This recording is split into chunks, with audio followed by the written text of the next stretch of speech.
KPCC അധ്യക്ഷ സ്ഥാനത്ത് നിന്ന് തന്നെ മാറ്റിയത് തെറ്റല്ലെങ്കിലും ശരിയല്ലെന്ന് മുൻ KPCC അധ്യക്ഷൻ കെ സുധാകരൻ. തിരഞ്ഞെടുപ്പ് നേരിടുന്നതിന് വേണ്ടി എല്ലാ പ്രവർത്തനങ്ങളും തുടങ്ങിവെച്ചു. തന്നെ ഒഴിവാക്കാനുള്ള കാരണം ഇതുവരെ പിടികിട്ടിയിട്ടില്ല. ദീപാദാസ് മുൻഷി കൊടുത്ത റിപ്പോർട്ടിനോട് എതിർപ്പുണ്ടെന്ന് സുധാകരൻ മാധ്യമങ്ങളോട് പറഞ്ഞു. പ്രവർത്തകർ കൂടെയുണ്ടെങ്കിൽ പാർട്ടിയുടെ അംഗീകാരം ആവശ്യമില്ല. ഔദ്യോഗിക സ്ഥാനമില്ലെങ്കിലും പ്രവർത്തിക്കും. KPCC അധ്യക്ഷ സ്ഥാനത്ത് നിന്ന് മാറ്റിയതിൽ അതൃപ്തിയില്ല. ഉണ്ടെങ്കിൽ രാജിവെച്ചേനെ. പ്രവർത്തക സമിതിയിലെ ക്ഷണിതാവായിട്ട് എന്ത് കാര്യം?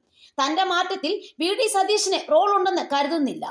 ആരുടെയും സപ്പോർട്ടിന് വേണ്ടി നടന്നിട്ടില്ല. സണ്ണി ജോസഫ് തന്റെ നോമിനി അല്ല. ഹൈക്കമാൻഡിൽ പിണറായിക്ക് പിടിയുണ്ടോ എന്ന് അണികൾക്ക് സംശയമുണ്ടാകും. തനിക്കില്ല. പിണറായിയെ എതിർക്കാൻ താൻ ഉണ്ടാകും, കെ സുധാകരൻ പറഞ്ഞു. സണ്ണി ജോസഫിനെയും തന്നെയും താരതമ്യം ചെയ്യേണ്ടതില്ല. സണ്ണി ജോസഫിനെ മനസ്സറിഞ്ഞാണ് അനുഗ്രഹിച്ചത്. അപ്പോൾ അതൃപ്തി ഉണ്ടായിരുന്നില്ല. തന്നെ മാറ്റിയതിൽ നിരവധി പ്രവർത്തകർക്കും നേതാക്കൾക്കും അതൃപ്തി ഉണ്ട്. പാർട്ടി പറഞ്ഞാൽ കണ്ണൂരിൽ മത്സരിക്കും. നിയമസഭാ തെരഞ്ഞെടുപ്പിനെ തന്റെ മാറ്റം ബാധിക്കില്ലെന്നും സുധാകരൻ പറഞ്ഞു.